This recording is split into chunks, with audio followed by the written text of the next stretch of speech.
go.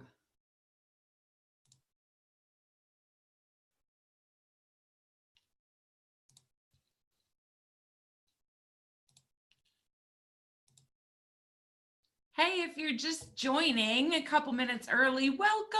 So glad that you're here. Just going to get Laura connected. Hang on, Laura. I'm coming over to make you co-host. Hang on a second. Oh, goodness. Here we go. Okay, that should take care of it.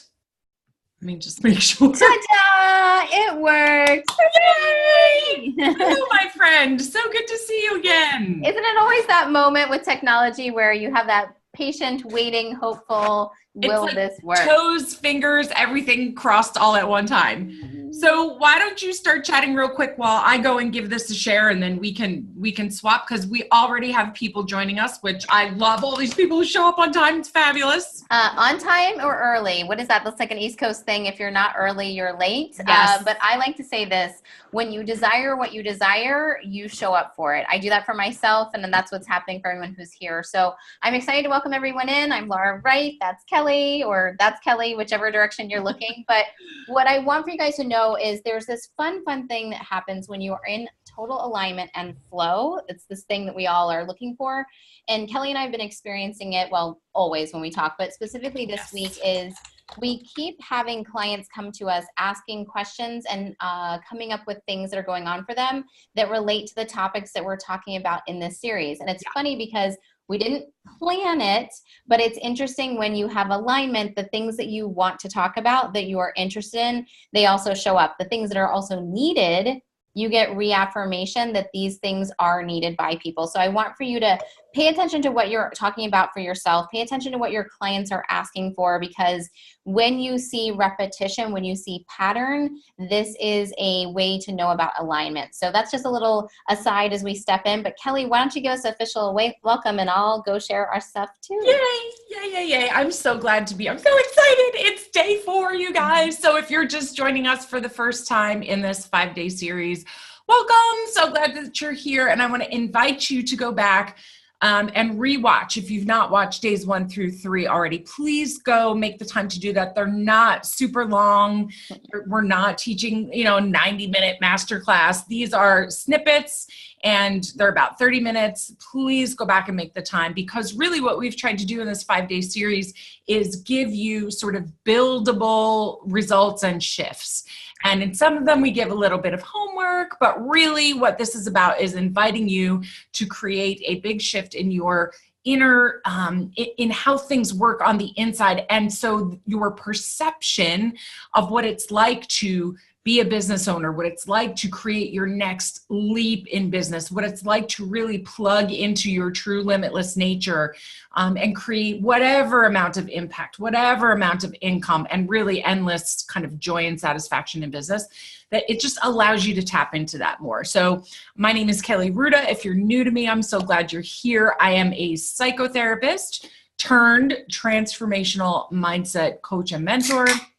And Laura and I, we're in a lot of ways a match made in heaven, in that we were brought together really kind of by the universe. I mean, a person introduced us, but it was about both of us really having deeper desires for ourselves and being clear about that and being willing to ask for what we wanted. And then the universe just has this way of bringing you the people, the opportunities, just the situations that allow you to fulfill these desires if you allow them, if you're willing to receive them. And so a big part of the mindset work really a big result of the mindset work that we've been talking about this week is allowing you to create and receive via your business vehicle more and more of what you deeply desire. And guys, don't get hung up on it having to be money. I mean, yes, we want to make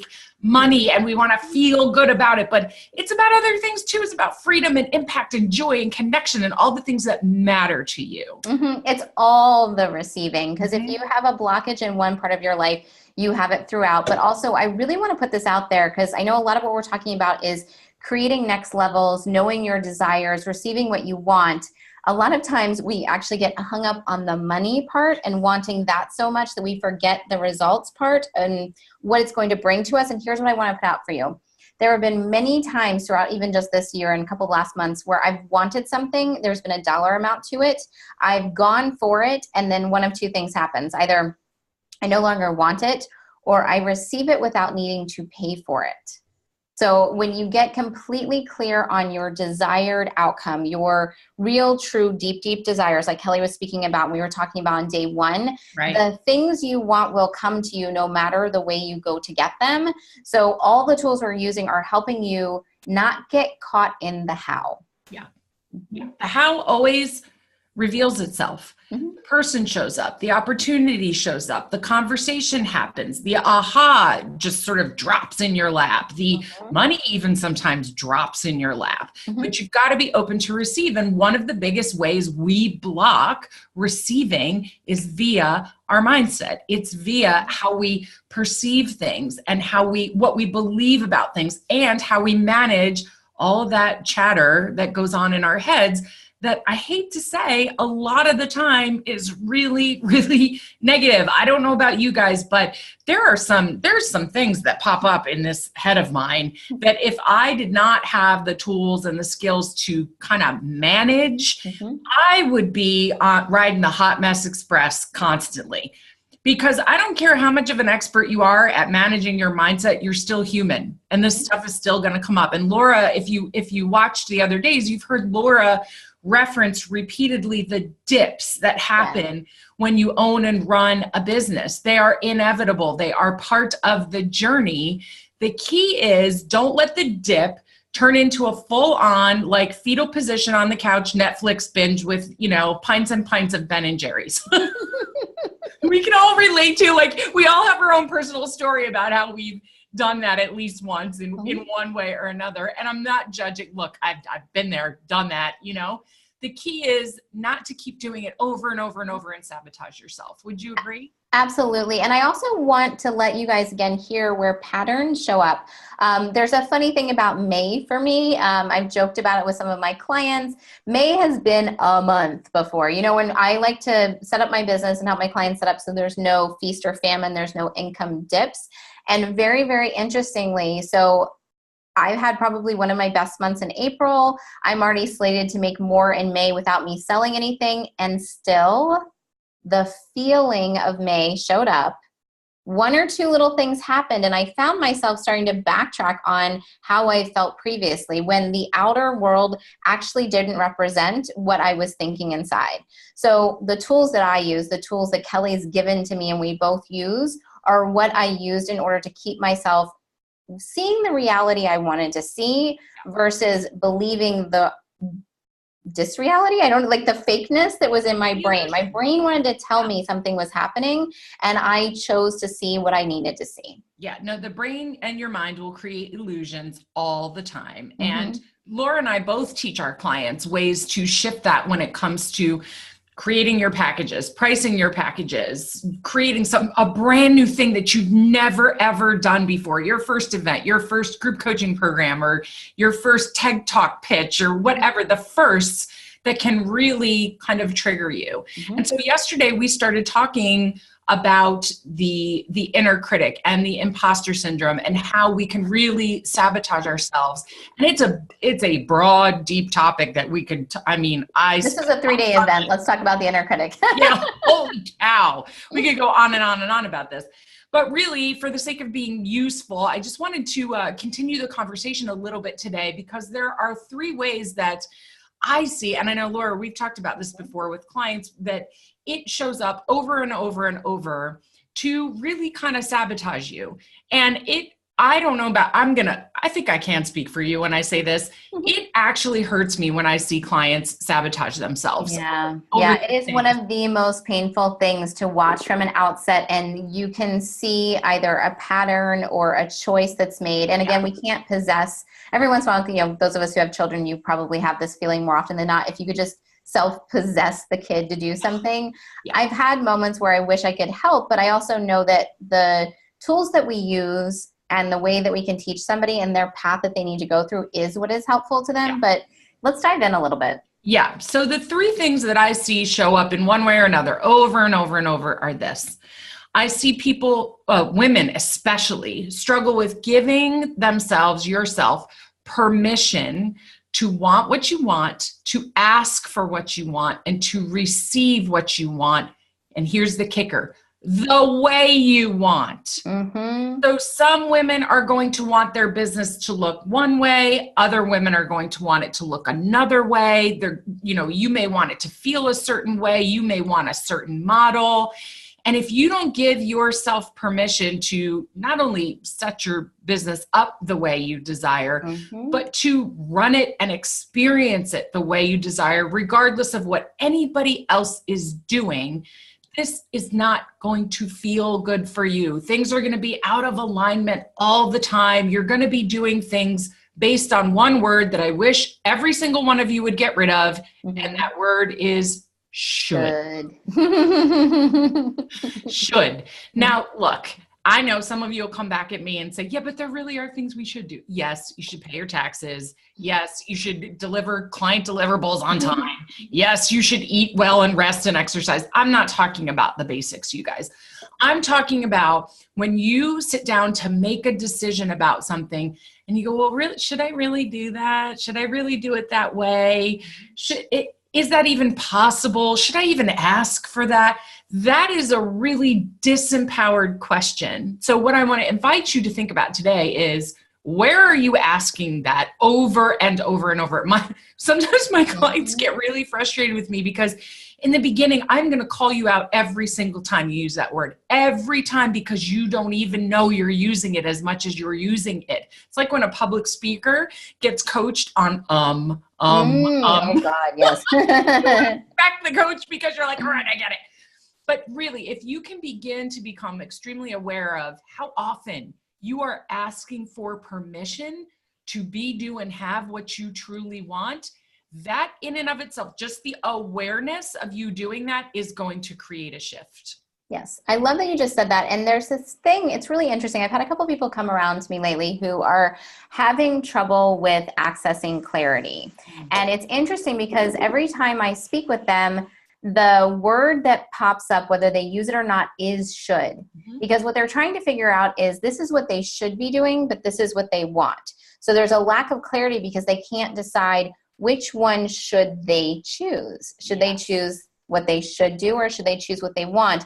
And what I love to do is actually just ask the question of, instead of either or, instead of there not being a possibility of you can have this and you can have that, how do we go to a place of it's not excluding one to have the other? Because that is a big one that shows up. And I love to always say, how about both and, instead of either or? I love that. I literally, not 30 minutes ago, had this exact conversation on one of my group coaching calls where I said, elevate the quality of the question you're asking. So if you're clear that you desire something and you got that box like ticked off and oh yes, I deeply desire to have it this way or experience it this way, then the only question you need to ask is, I wonder how. I wonder. And really just turn on the playful curiosity, because when you give your brain an either or, it just gets shut down way too easily. So can I, can't I, or should I, shouldn't I? Not a high quality question. But if you're clear, I really desire this, then starting to put your brain to work on your behalf is really good. So, I wonder, what are the 5 billion limitless ways this could show up for me? And begin to play and begin to access not only your own creative problem solving abilities and skills, but you're tapped into an entire universe that has complete limitless, access to everything. So things can come to you in ways you never ever dreamed of if you don't block them with the should I, shouldn't I, can I, can't I. So permission, my friends, is only truly given to you by you. Correct. And I love that, because I sometimes, so one of the things I do is I allow most of my clients to have Voxer access, which I love, because it's less about getting direct coaching support from me through Voxer. It's more about them asking the question that they need to ask to the universe as well as to me. I quite frequently hear, oh, never mind, I figured it out. Or I hear that all the time. I love that. That and like in the middle of a Voxer message, they'll be asking a question. They'll say, you know what? I think I just need to hear myself say this out loud. And that hearing myself say it out loud is the permission thing. So when you're trying to figure out how to access your own permission, ask yourself, how do you normally function? I am verbal. I need to talk it out. In fact, I come downstairs to my hubby and I'm like, hey, do you have a minute? And he's like, okay. And he waits and he just sits there and listens because he's a projector and I'm a manifestor. He just listens. I chat. It gets clear. Some people need to write. Some people need to create like a visual around it, like not just drawing, but like maybe graphically creating something. But let yourself find your tools for figuring out how you give yourself permission by making something concrete, tangible, or understandable. Well, yeah, and I love that you're encouraging people to do it in your way. In other words, we just keep coming back to this theme of alignment, but just Laura's a manifestor. I'm a manifesting generator. So I do things a little bit differently. And so again, what works for her, and what works for me. And you've got to give yourself permission to go, I see that other person doing it that way and it works great for her, but that doesn't resonate for me as much. So I give myself full permission to figure out what my way is and then run with it, which brings me to the second thing. Yes, second way that we are really just kind of creating our own bottleneck, which is this idea of this whole facade, really is a better word, of things having to be perfect. The minute you ditch perfection and perfectionism and striving for really, because perfectionism is the ultimate illusion. It's the minute you, widen like the Grand Canyon, your ability to receive. This idea of this reaching for this vision of things having to be perfect, in other words, having to be a certain way, is blocking you in such a huge way from receiving not only what you're aware you desire, but things you couldn't even dream of. You didn't even know were possible. You didn't even know you wanted that badly. And so, this idea that it's got to be perfect or it's got to be a certain way or it has to fit in a box, or you are killing your creativity. You are literally saying to the universe, can you squeeze this watermelon through this straw because that's the way I have to have it, And so, and again, this is a big one that comes, not that it doesn't come up with men, but it's a big one for women, that we believe we have to do this perfectly in order to earn or deserve receiving what we desire. Yeah. And I love that you just said that, because the perfection and procrastination are like two sides of the same coin. And what I've noticed is I've had a lot of clients who've come my way that use busyness and needing to perfect something as a way to block actually doing it. And here's the coolest thing. The moment that you actually start moving at a different pace, we talk a lot about leaping forward and moving quickly and being limitless. When you move at that pace, there's no need for you to have to worry about how it looks. It always turns out. It's also how I hit all my income goals. I will tell you, there's a piece of paper somewhere over there. I can never figure out how I'm pointing. I'm writing out some more of my goals. I like to always go backwards in tracking what I want. I'll back out like how many people in a program, how much money I want to have, some experiences I want to have. I'll map it all out. And I pretty much hand over what it needs to look like. And then for fun, I usually track what comes in. And what's really fun is I had a goal to put about 12 people into a program. Funny thing, I put 6 people in, but I actually brought on 8, 9, 10, 11 clients in that time. And I actually made more than I intended from that one thing because I was actually available to sell them something else. So I didn't get caught in the rigidness of perfection. So what I really encourage you is there usually is this, again, either or, and this is how you stay away from either or, is it's either I have a plan and I follow it, or I have no plan and I hope it works. We're trying to describe this other. The other is I set a plan so I know what I'm doing. At least I know the first step I'm going to take. This is what we talked about yesterday. Right. And then I'm available to it coming to me in any way, but also I'm expecting it to come to me. That's the secret sauce right there, my friends, is expectancy. That when you expect that you're going to be supported, when you expect that the opportunities are going to show up, even though you can't even fathom them, when you expect that it's going to all work out in the best way possible for you, then you can release this idea that it has to look or feel or sound a certain way. Mm-hmm. You know, the other tricky way that I see this show up a lot, Laura, and I would bet that it shows up with some of your people this way too, is this waiting. I have to wait for the perfect time. Yes. I have to wait for the perfect opportunity. I have to wait until I have all the money figured out first. I have to wait. Mm-hmm. Because there's some idea that there's just a certain way that it can show up for me. And I can't have it until, right, you know, I have all the money squared away. All my time is perfected. Everything is, you know, it's just, again, and we've been talking about ego all week. It is a way your ego manipulates you out of taking action when really there's all this aligned action right there for you to take. Your ego talks you out of it by saying, it's not the perfect time. It's not the perfect price. It's nonsense is what it is. It's a block, and it's a way this beautiful tool that your mind gets used in a disempowered way instead of an empowered way. Yeah, it's so funny. I literally had a client yesterday reach out, and then I had a call with her today that said, hey, Laura, I need you to help push me off the ledge. Because this is actually something I do with my clients is I help them not wait, because there is something that I had a coach say to me probably like 10 years ago, which was when you want something, how can you start experiencing some of that right now? Because as soon as you can like start experiencing it. So like, let's just say you want to go be a speaker on stages and you think you need to do XYZ before you can go speak on these big stages.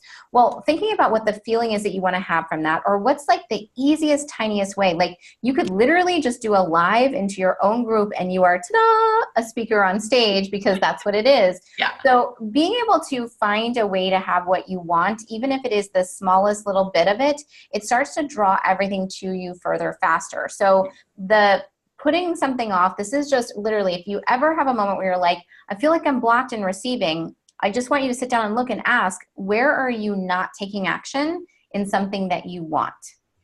Yep, absolutely. And this brings me to the third point. I love this flow you and I have back and forth. It's so yummy. It's so much fun. It brings me to the third point, which is one of the ways that people kind of act that out. In other words, I'm not going to take action right now, is they shut down based on the fact that they are comparing themselves to somebody else. Yes. Because of all that is holy, this needs to come to a halt today. And here's why. You guys have all heard the phrase, comparison is the thief of joy. That is not dramatic. It absolutely is the thief of joy.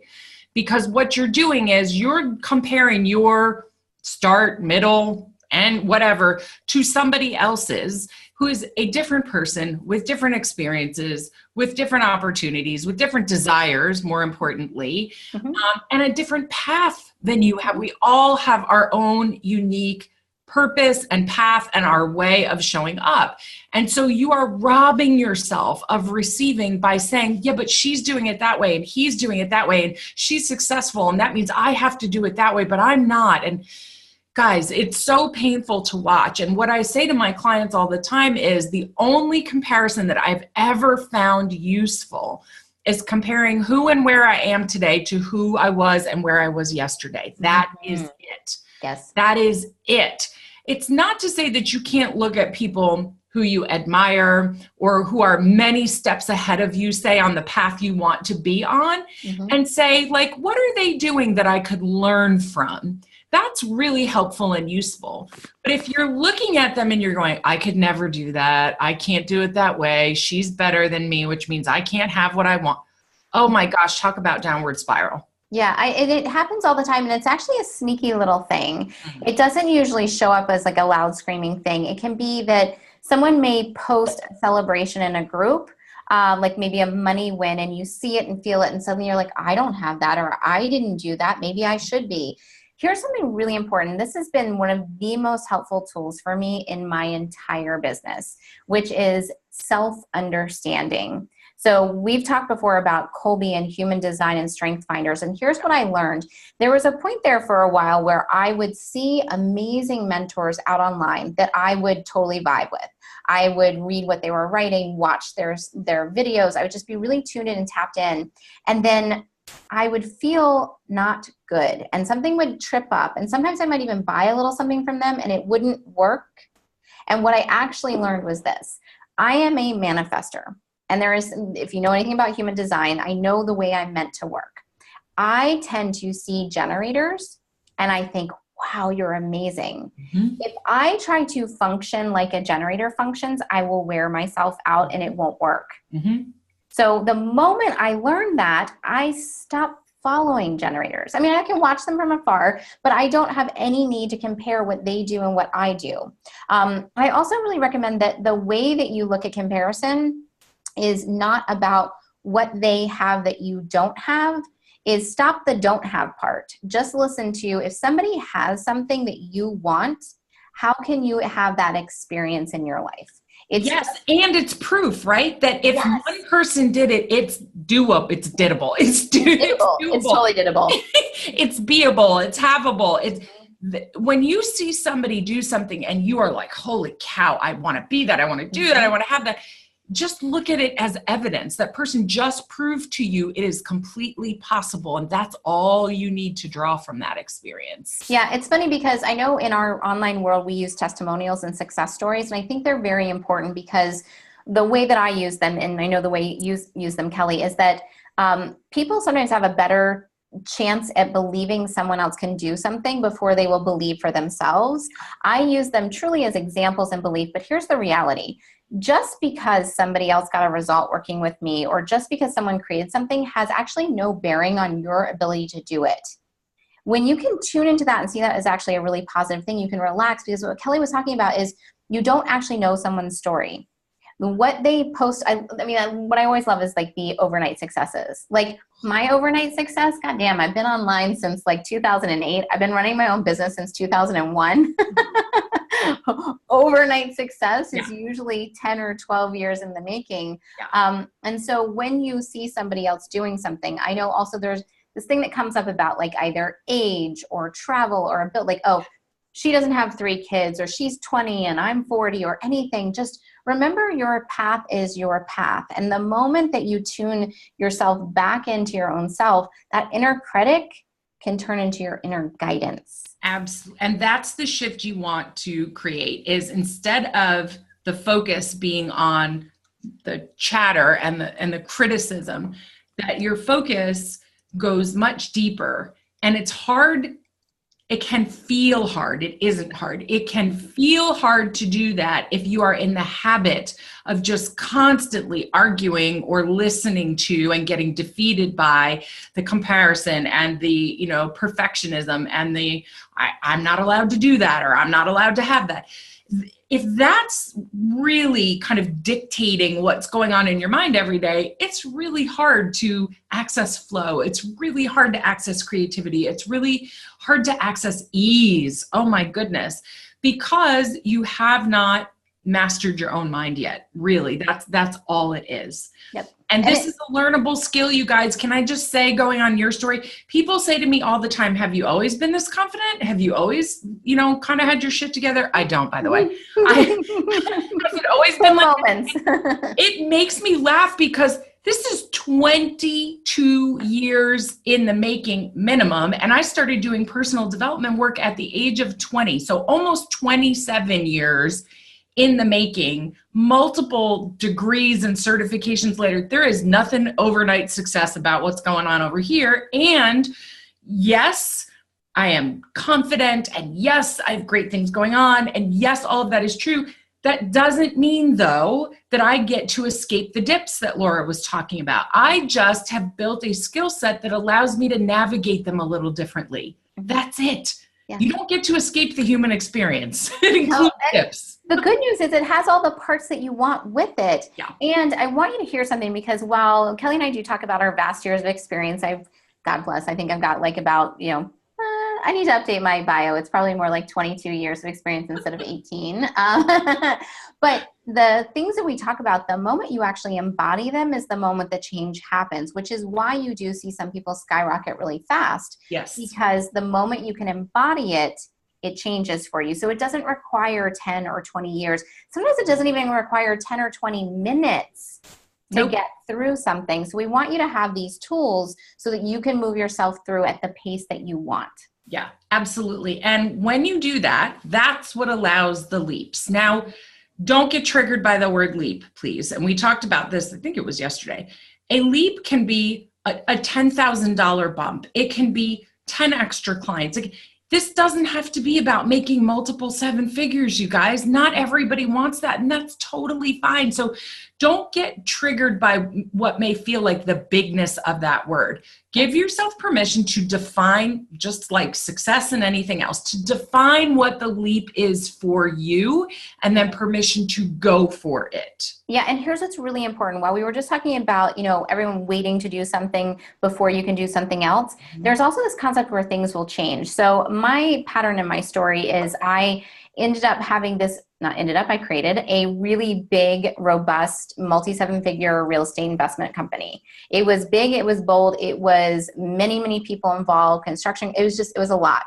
And when it fell down, I did something really interesting. I made a choice that I never wanted to have $1 million business again.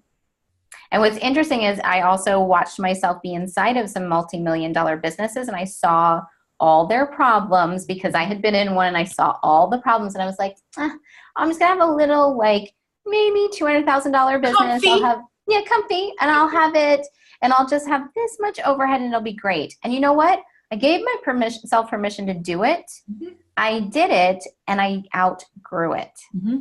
And what's awesome is if I had just said, skip that, go straight to I need to have seven figures again, I probably would have hit up against a few roads. But what I also allowed myself, and I really encourage you to do, is whatever and I'm just using numbers because it's an easy way to explain things.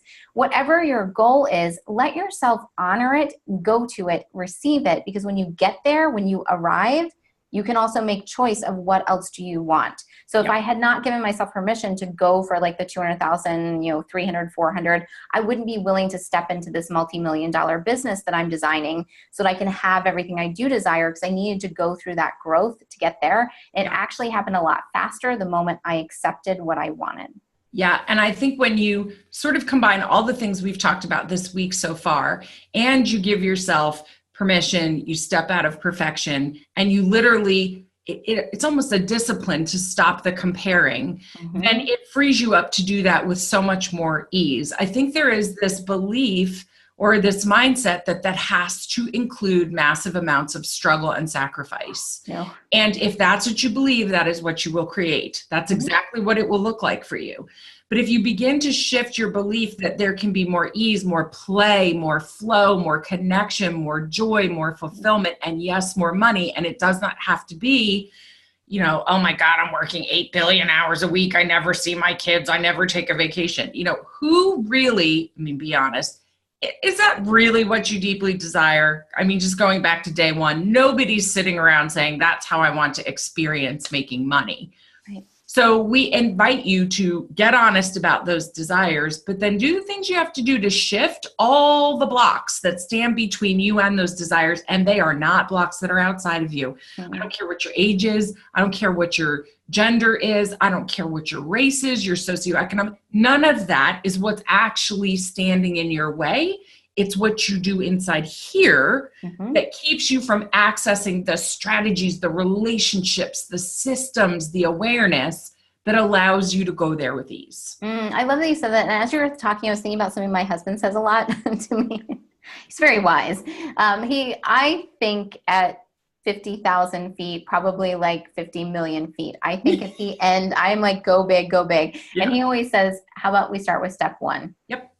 Because he has a new venture he's starting to work on, and he's like, let me just do this first thing. And I'm like, oh, here's the sponsorships you can have. And then he's like, step one. So I want to bring this up because I think that all these three things that we've been talking about really tie to all or nothing, have it or don't have it. So how can you just take step one? I was in a mastermind call with some of my high-level gals, and one showed up and she's like, well, I haven't done this because then I realized I needed to do these 27 other things. So she just didn't do any of them. And this is very common when we think there's so much to do, then we don't do. Again, the procrastination, the putting things off, any of those moments. So what you can do, if you can find, what is the smallest little thing you can do? Because taking that one smallest step is actually one of the keys to silencing the inner critic. because it Yes. shows that internal voice that you can make progress. Yes. This connects to what I think it was yesterday when we said, what's the best next step? Yes. Right? You don't have to know all the steps.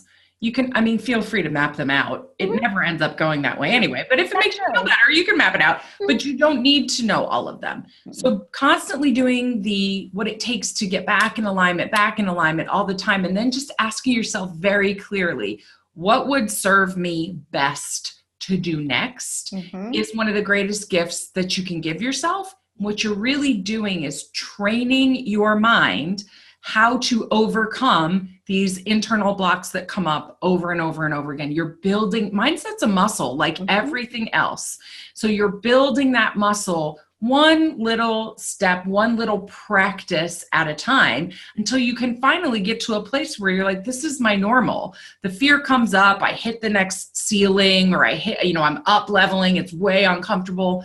But I know that, and I know exactly what to do. So you visit the dips and you hang out there for 10 minutes or 20 minutes, whatever, and then you're up and you're off and running, which builds your confidence. That's how you end up with true, centered, grounded confidence. It's not that I had a 7-figure launch. That's not what builds the confidence. What you had to do to manage yourself through that entire process that makes you go, I can do anything. Yeah, I call it becoming unfuckwithable. Yes. Yes, when you can actually, I've had a lot of people come my way who want to know how they can gain their confidence in sales, how they can count on themselves. This is actually all internal. Yeah. You count on yourself by the way you respond to what is happening. And to be able to, in the face of what doesn't maybe look like it's supposed to look, still make a choice that keeps you going towards what you want. It's funny, I'm thinking about like all the days, and I know tomorrow is the day we get to bring it all together. I'm like, bring it all together right now. But I know.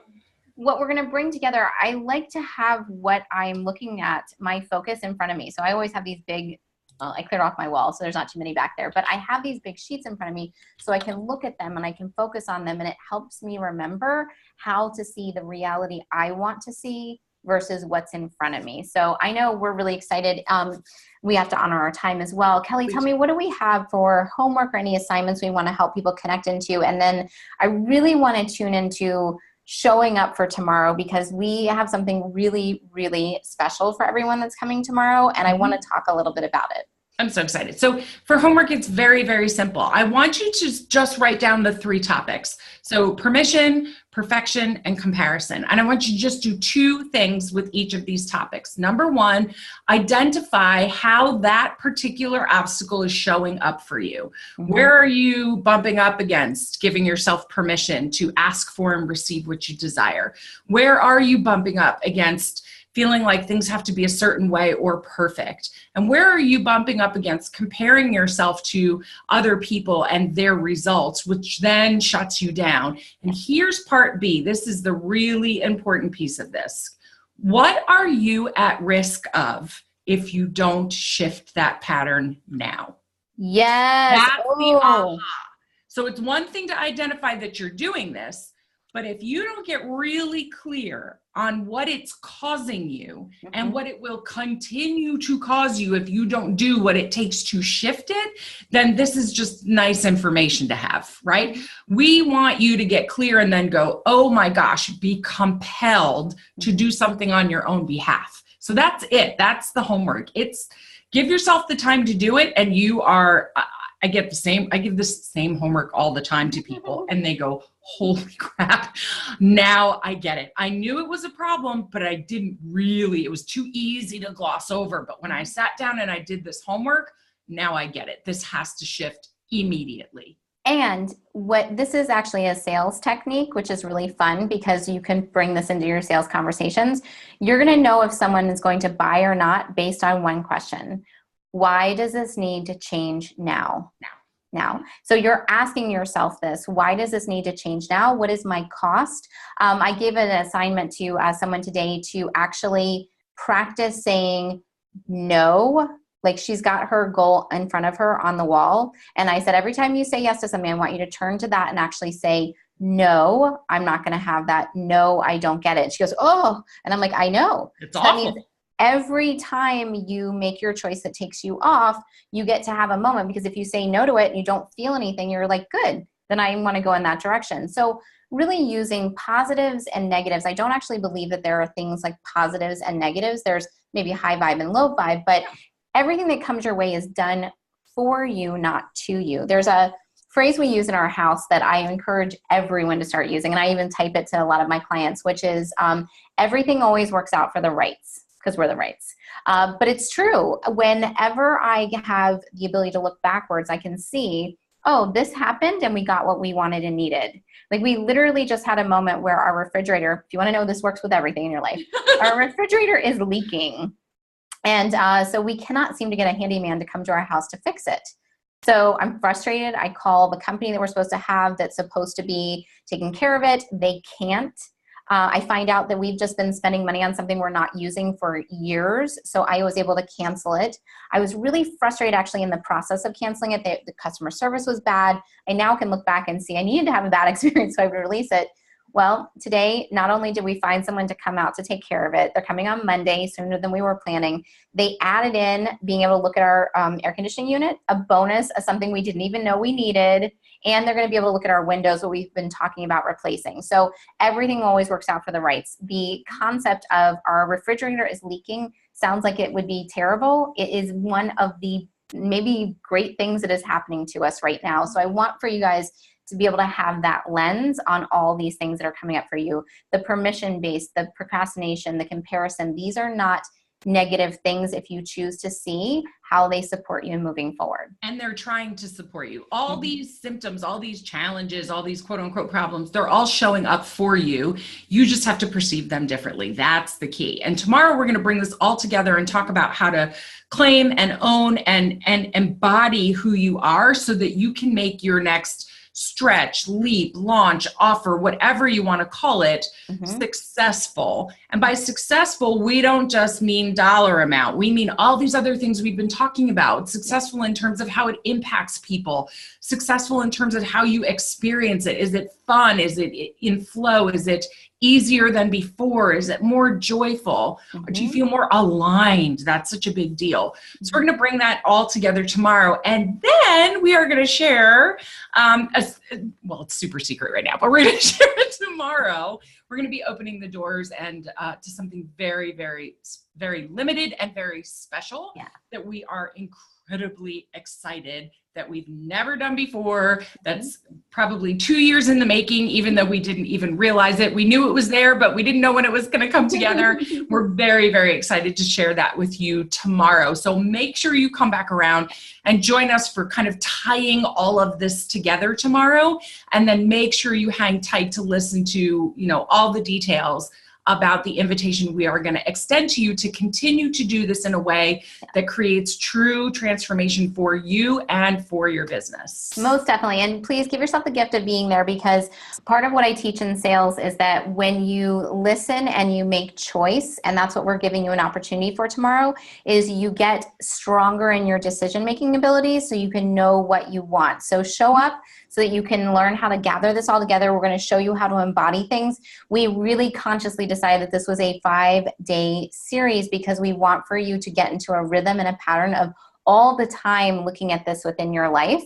And then we're going to give you a special invitation of how we can actually support you further. And it's freaking amazing, if I can say so myself. But we also, agree. we like to be transparent. So we want to let you know the gift of showing up.